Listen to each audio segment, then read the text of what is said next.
All right, Brendan Taylor here, True School Sports. I'm with Lonnie B. Thompson. What's good, champ? What's going on, man? Chilling, you know what I'm saying? Just enjoy the fights, just walking, chilling, you know? Yeah. Nice to meet you, man. It's funny. I'm walking, I just see you. Right. Yeah. This is destiny. Destiny, man. You're someone that, you know, I really feel like is an underrated fighter. Yeah. You know, you campaigned your whole career at 75. You got that big win against Uzcategui a couple years ago, and I feel like you're one of the guys the boxing game's kind of done dirty. So I'm trying to shine some light on Lonnie B. Thompson. Thank you. So let me say this, right? If you look at what I did at 75, I fought Kovalev.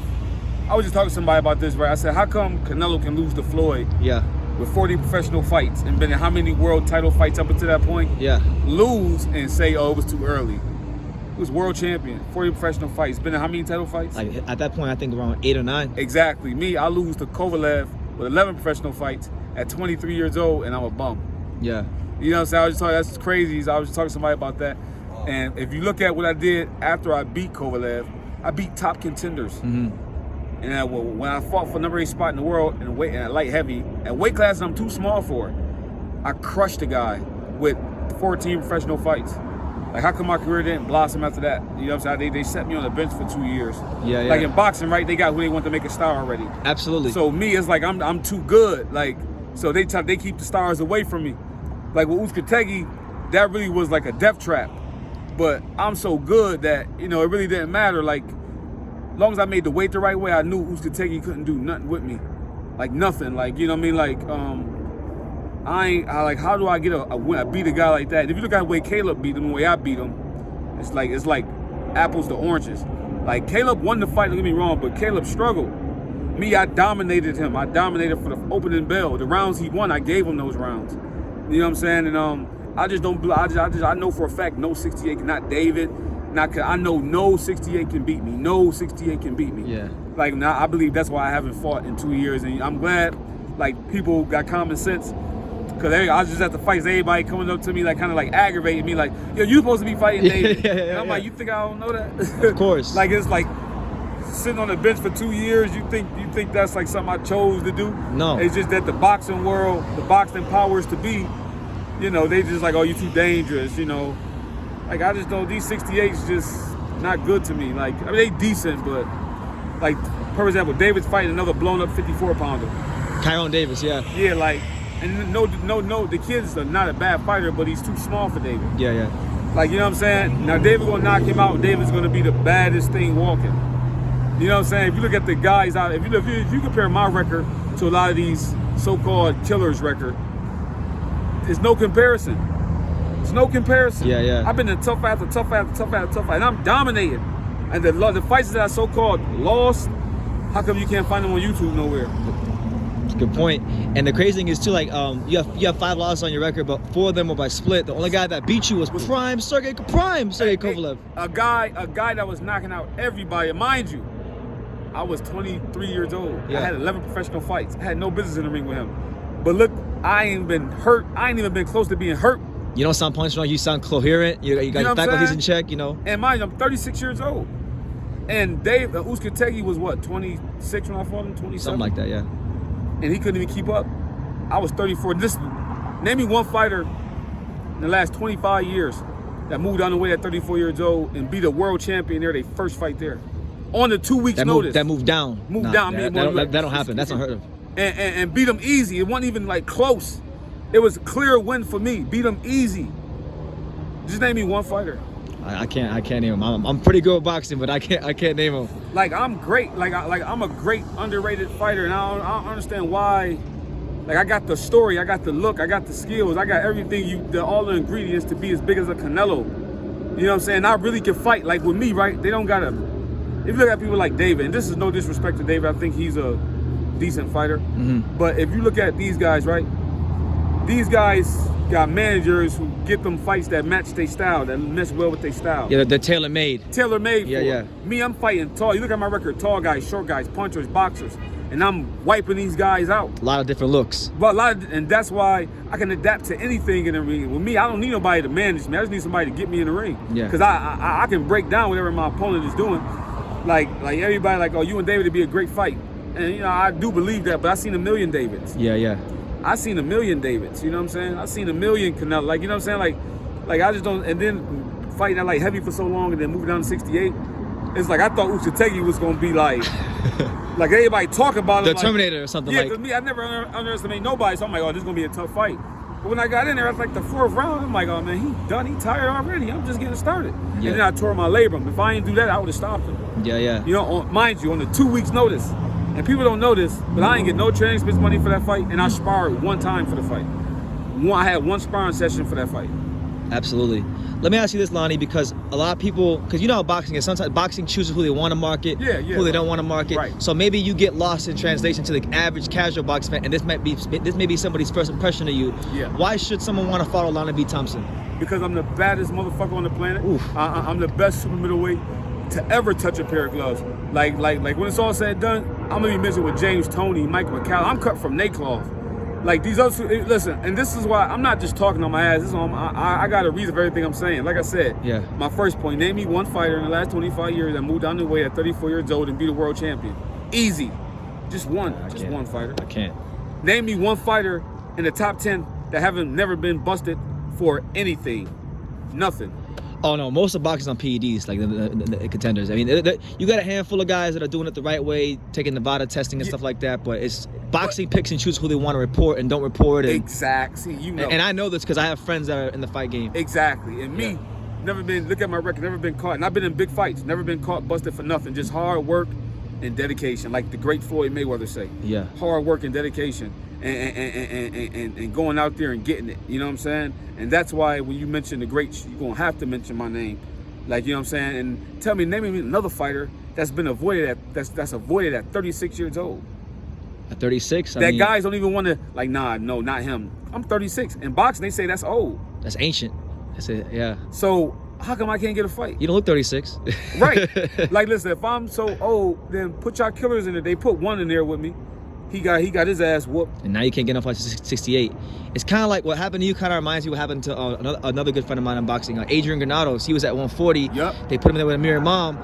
Amir Imam was Don King's darling. He beat Don King's darling for a title shot. It was an eliminator fight, and never got another fight at 40. And all of his fights at that point came at 47 against the good fighters up there. And it's unfair, and I think the fans should I think it should be like a union in boxing. I think the fans should be the union. Like, if they just believe in what they see, they should ask these kind of questions. Well, how come you won't fight this guy? Yeah. Like, here's my thing, right? All these so-called monsters and killers, and no disrespect, but if you look at somebody like David, right, and you look at his last 6 fights. Yeah.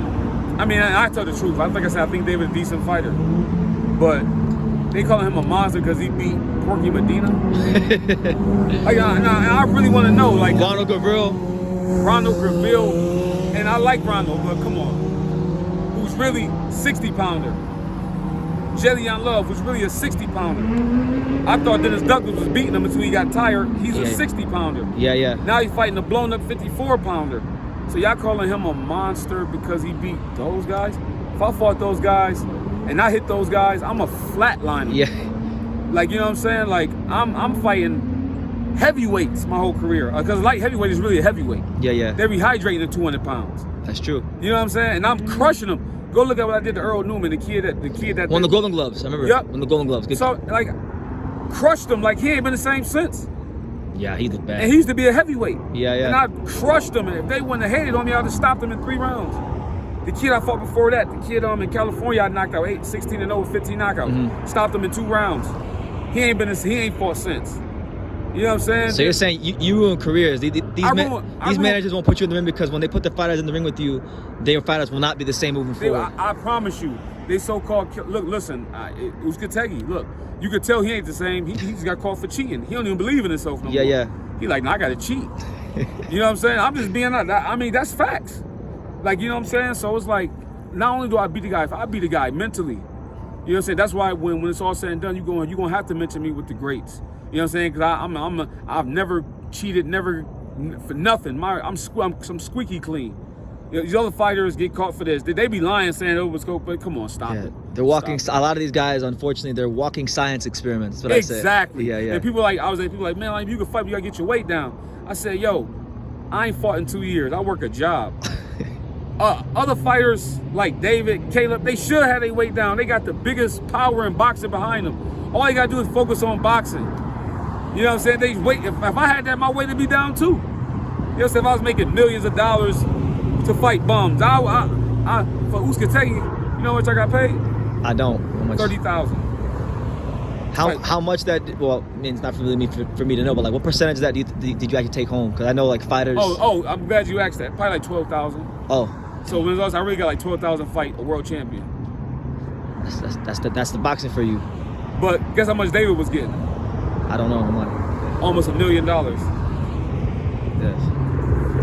Oh, you know what? I want to ask you this, man, because when the fight with Uzcategui got made, I was asking, well, why is he fighting Uzcategui like when he could be fighting Lonnie B Thompson? Because Lonnie B beat Uzcategui. He's a better fighter in my opinion. That would be a good fight because he's this big killer, right? Yeah. And people would say, "Oh, well, no." And one guy got in my comments was talking about a money situation. Like, was an offer made to you to fight Benavidez? Yeah, it was. Like after. Now this was the plan. After I beat Uzcategui, I got a call. Like, "Oh, you gonna fight Caleb Truax? We gonna get you a couple easy fights. You gonna make some money. Then you gonna fight Caleb Plant for the world title." I'm like, at 68, I really don't care who I fight because I know none of them beat me. So I'm like, okay, cool. Now, I'm like, it's going to really be bad for him because now I'm going to get a fair shot. I'm going to get 6 weeks to train, training expense money. So ain't nobody really going to, it's over now. Yeah. You know what I'm saying? So they called me 6 months later and said, yo, you going to fight David. I said, cool, no problem. What the money like? They said 100,000. I said, absolutely not. Because at some point, like people treat you the way you allow them to treat you. Absolutely, yeah. So what they did, you know what they did? See, boxing, the powers that be, they like try to mind boggle you, right? Yeah. So they offered me I got 30,000 to fight Uzcategui, right? So I'm like, you know what, just beat him, and you going next fight they gotta pay you. You just be the world champion, they gotta pay you. But you know what they told me? Oh, they offered me 100 to fight David. They said, but you ain't get that much. You took 30,000 to fight Uzcategui. Yeah. So they paid me low just so they can, in case I won, they can lowball me for David. Again, yeah. I'm like, come on, man. Like, at some point, when do y'all show some respect and say, yo, this kid just beat a world champion. He deserved to make some money. Yeah. He deserved it. And ain't like I was asking for $1 million. I was like, just be fair. I took the fight for $500,000. Uzcategui was getting like 400,000. Yeah. Coming off of a loss to me. How is that possible? They pick and choose, man. They pick and choose. There's no like clear cut guidelines for how they want to pay fighters. You know. Yeah. If they like you, if they have a good relationship with the manager or something like that, then that's what it is. But it shouldn't be that way. And at some point in time, like I have a platform, we gotta start pressing for these fights, man. Exactly. And people, I think besides Caleb and Canelo, me and David is the hottest fight in boxing. Who else? Like at 68. At 68. Yeah. Who else? Like at 68 is me, David, Caleb, Canelo. Yeah. Like who else? Like some people might like. I'm saying like there's like David Morrell's out there, but he's kind of like a prospect. David Morrell. Yeah, that kid's not even. I saw that kid fight. I got offered that fight. Did you really? And I said, yeah, it was for 50,000. I said the money's short, but I'll take it. They turned me down. Like, how'd that work? I'm like, I'm gonna knock this kid out. Like this kid only got 4 fights. I've been in there. I'm going to flatline this kid. If they think it's listen, if he don't want to be this, if he want to get destroyed this early in his career and not have a career, then so be it. By all means. I'm gonna crush this kid. Like I was offended. Like, kid with 4 fights, you really think you can fuck with Lonnie B? Yeah. I'm cut from a whole nother cloth, but you about to find out. So yeah. Listen, I see you on it. Then they call me back 10 minutes later, like, and then now they're gonna take another fight. Yeah. I'm like, yeah, that's what I thought. You know what I'm saying? I'm cut from a whole nother cloth, man. Like, and you know what's crazy? Ain't nobody even seen the best of me yet. Cause mind you, all my fights I was in, I had at the most 3 weeks to get ready. Yeah. I got them on last minute notice. And being that you only had one fight at 168, it doesn't really seem like you there's no way you could possibly have had time to really acclimate to the weight or adjust to the weight. Exactly. And be your best. You never got into a rhythm. And once that happened, you can just, all these 68s, you can just wrap them up. You can just get their casket ready. Yeah. You know what I'm saying? I'm just being honest. Like, and I respect all fighters, but they just don't got enough. They just don't got enough. Like, you gotta realize, right? Take somebody like, and I'm not dissing none. I think all these fighters are very good. I think I'm not gonna lie. I think they decent fighters. I ain't gonna say very good. I'm trying to be political. You're right. They decent. I'm gonna call it what it is. Because here's my thing, right? These guys got where they at because, listen, I'm not impressed with David. I'm not impressed with Kayla. I'm not impressed with none of them. Canelo. Like Canelo, a little different. But here's my thing, right? These guys, David he won 24 fights he was supposed to win. It was set up for him to win. He should be where he at. That's not what a killer is to me, because anybody with that kind of power behind him can get to 24. And look at Ricky Hatton. How many fights he had before Floyd knocked him out? About 31 or 2, something like that. 42-0, and got near with Floyd and got destroyed. It's levels to it. Yeah. It's levels to it. You know what I'm saying? So David, not saying he's a bad fighter, but I'm not impressed. He should be where he at. He should look spectacular fighting the D minus guys he fighting. Yeah, Anthony Durrell and all those guys. Jalen Love. He should look spectacular. Like, I'm not impressed. If you compare our performances, mine just get brushed under the rug. But if you look the way I'm fighting live bodies. Guys who believe they can win, guys who coming to win, guys who confident. And by the end of the fight, they beat down, like mentally and physically, like, yo, I can't beat this dude. Like, David fighting guys that's beat already. You should be able to rip off a 90 piece on them. Oh, big deal. Like, I'm not hating. Yeah. But you should be able to do that. Yeah. Like, it looks like there's a difference, right? Just my one fight at 68 wipes David's whole record away. Forget what I did at light heavyweight. My one fight at 68 wipes David's whole record away. Like, so you telling me that what he did to Porky Medina is better than what I did to Jose Uzcategui? No. So like, if David Benavidez does what he's supposed to do against this kid, Kyron Davis, he gonna stop him. what's your message to David Benavidez and the powers that be in boxing? Because I know that they've been trying to push you out the game for quite some time now. It's been 2 years. Yeah, all I ask is, man, just give me a fair shot. Like, you know what I'm saying? Like I know y'all pick and choose who but be honorable. Be honorable, you know what I'm saying? Like, and boxing, anything can happen. Anything can happen. Like, David can catch me and I can go. Yeah. I can catch him and he can go. You know what I'm saying? Anything can happen. I just want a fair shot, and I just want to be able to feed my family. Absolutely. You know what I'm saying? Like, I want to be able to buy a house one day. As Floyd say, hard work and dedication. He said, I got here the hard way. I come from the gutter. I come from poor. I come from this. I come from that. And ain't nobody stop him. You know what I'm saying? And not saying he's stopping me, but ain't nobody stop him. Like, how come everybody else get a shot and get a chance to make money and buy a house and feed their family, but Lonnie B don't? When all I've done was asked to do what they asked me to do. I ain't cry about the money. Even though they was playing games with the weight, I know I had to make 68 into a week and a half before the fight. And still made it. And still made it. Yeah. Mind you, I never made 68 before. You know what I'm saying? I've done everything I was asked to do. I took the fights that was ridiculous. I took the fights I was supposed to lose. I took the fights that didn't make no sense. And for these fights, for Earl Newman, you know how much money I made for undefeated prospect? Was it less than you took home when you fought Uzcategui? Yes. Yeah, how much? Like 7,000. Oh my God. Like that's poverty money in boxing. And mind you, I'm fighting once a year. Yeah. Once a year. And they keep telling me, oh, the next fight you're gonna make some. You win this one, you're gonna make some money. You make the kid I fought, the 16-0 kid I fought in California, that they swore that was from Australia, Scott Lovett. Yeah. I'm like, first of all, nobody named Scott is gonna beat me. I'm sorry. Like, I don't care how big he is. I don't care how many knockouts, how hard he punched. Nobody named Scott from Australia is gonna beat me. If y'all want to measure me, get me a tougher opponent. They begged me, insisted, you win this fight, you gonna make some money. Okay. I wasn't so worried about it. I didn't even get an outfit made. I promise you, I got to California and got my shorts. Went to a store and just grabbed a pair of shorts. Knocked them out in 2 rounds. Like, okay, let me just do this. Yes. Just for the fun of it, because let me just do this to show them. And then the next fight, they come with Errol Newman. They, hey, you win this fight, you gonna make some money. This kid ain't gonna beat me. I'm telling you, he ain't got enough. Oh, we'll fight him then. Okay. I crushed the kid. Then who else? The kid Donovan George. Yo, oh my God, yeah, I remember Donovan went George. 12 rounds with Don Stevenson. You beat him, I'm like, he can punch. Outbox him, put him down twice. Like, I'm just sick of hearing the same story. I'm doing my part, but the powers to be, and I'm winning. Yeah. How come I gotta fight tough fights and dangerous fights and get nothing, but these other guys, my only beef is these other guys fighting bums, I'm gonna call bums, and making a fortune. Yeah. And then people act, oh, he's a killer, he's this, he's that. But then when it's time for me to fight these guys, see, that's the way of them trying to get me to not take the fight. listen, you ain't trying to make the fight with me and David if you offer me 100,000. I don't care what you say. If you offer me 200, that's you pretty much saying, yeah, we really want you to say no, so we can go lie and say, oh, he's scared. He's ducking David Benavidez. Yeah. Why I'm a duck David for? Like, I mean, let's be serious. I've heard a lot in boxing. Like I've talked to different fighters, and they told me sometimes what a promoter will do is like they'll say, well, here's $100,000, but like on the back end, the promoter's making like 400,000, and they're keeping extra money that's really not theirs. Does that happen? Hell yeah, that happens. Yeah. I know for a fact. I put my life. There was more money on the table for me to fight Uzcategui. Yeah. He's a world champion. He's a world champion.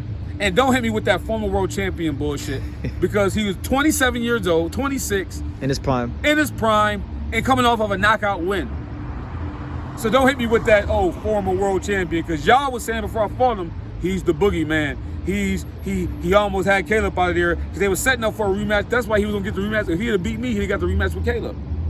Because Caleb got that fight by the skin of his teeth. I thought Caleb won it, but the last half of the fight, he was gassed out. Yeah, and if Uzcategui put his foot on the gas earlier, it might have been a different outcome. But me, I dominated him from round 1 to 10. You know what I'm saying? So I don't deserve to make no money. That's my only thing is the money. I refuse to be a great broke fighter. Yeah. Why be that? At the end of the day, it's called prize fighting for a reason. The prize has to come first. And here's my thing. I see if I'm fighting bums, I wouldn't complain. But I'm in a tough fight every fight. No, you earn your stripes. You've earned your stripes. And all I got is rent money. I'm like, damn, I might. As I fought Uzcategui, I was like, damn, I got to pay my rent up for the year. I'm going to have like $3,000 left to my name. Damn. Yeah. Oh, it's like they got to pay me now. I just beat the world. It was on the big stage. The world seen it. So that win wipes my record clean.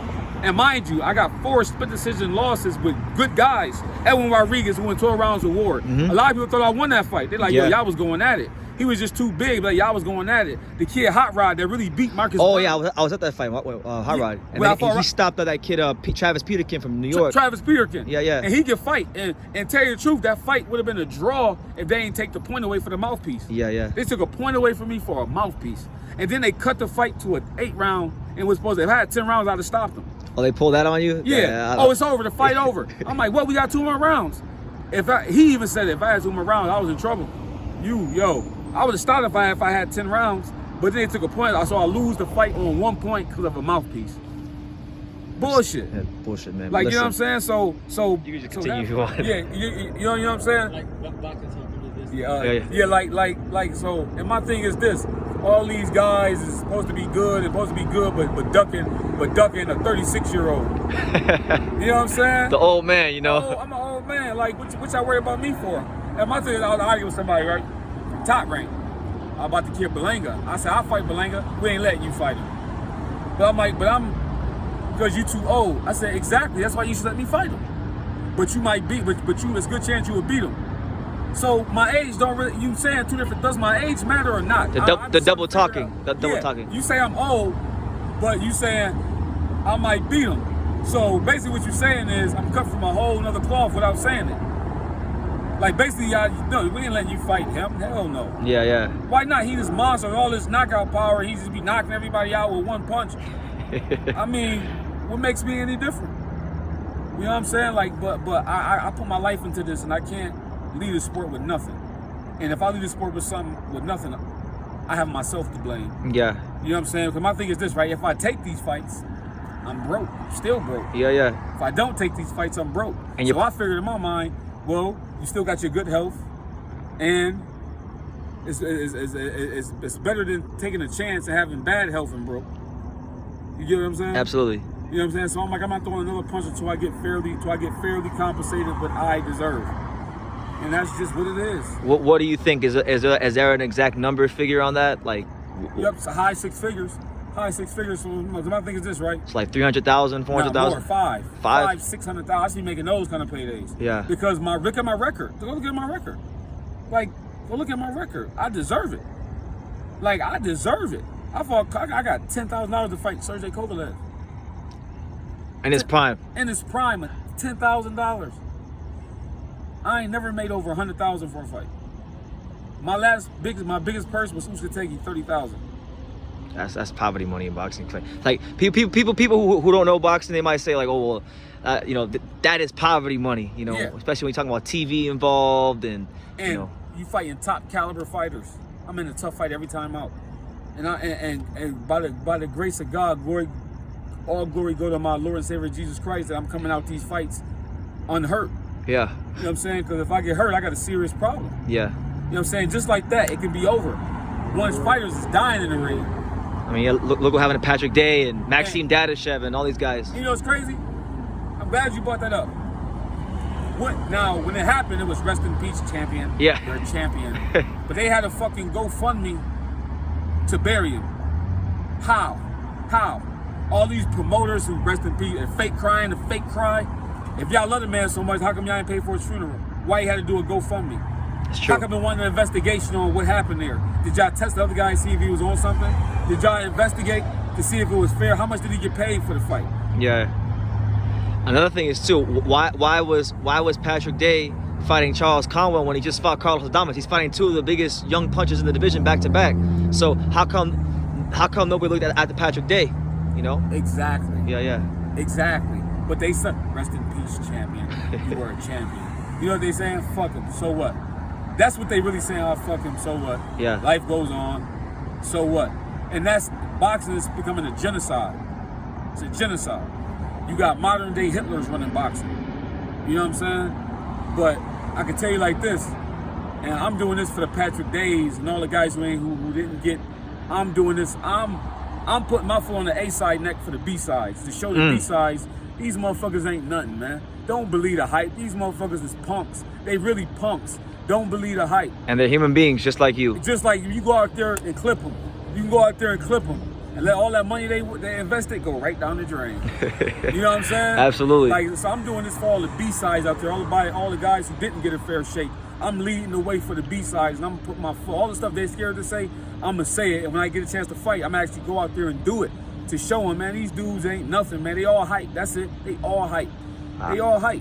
I respect it, man. Well, look, man, Lonnie, you really get me excited about boxing hearing you talk, man. You get me excited. Thank you, before I'm gonna let you go, man. But before we end the interview, is there any final message you want to just drive home to the people before I end it? Yeah, man. Please follow me on Instagram at Lonnie B the Great, Facebook, Lionell Lonnie B Thompson, and just, man, support me, and you know, just support me, because you know what I'm saying. I relate to the people. Yeah. I relate to y'all. I do this for y'all. You know what I'm saying. I do this. I live to encourage. I live to inspire. I live to show people that, you know what I'm saying, you can come from hell and make it to glory. You know what I'm saying? Because I come from hell. You know what I'm saying? And I do this to inspire people, man. I don't do this to front on people. I do this, I want people to look up to me like, yo, damn, dude came from the bottom and did it the honorable way and still made it, to show that the real people still do exist. Like, you see me, I'm walking on the strip. Yeah, it's crazy. Like I the only reason this interview even happened was because I remember I saw your story. I saw the headband, and I'm like, that's Lonnie B Thompson, and I stopped you, and then I started talking. I never met you before, and this is like the most spontaneous interview I probably ever did. So. And he said, I wasn't arrogant, like, yo, who you? You know what I'm saying? Like, that's just, I'm just being me. I'm like, no jewelry on. Well, I got my necklace, but I had this for a while, so you know. But you know, I'm a regular dude. I just know how to fight, and I do this for the people, man, to inspire and encourage people, man. Yeah. And that's it. That's it, man. Well, Lonnie B Thompson, one of boxing's true warriors, and I mean that in the purest sense of the word. The best super middleweight in the world. There you go. Thank you for talking to True School Sports. We appreciate you.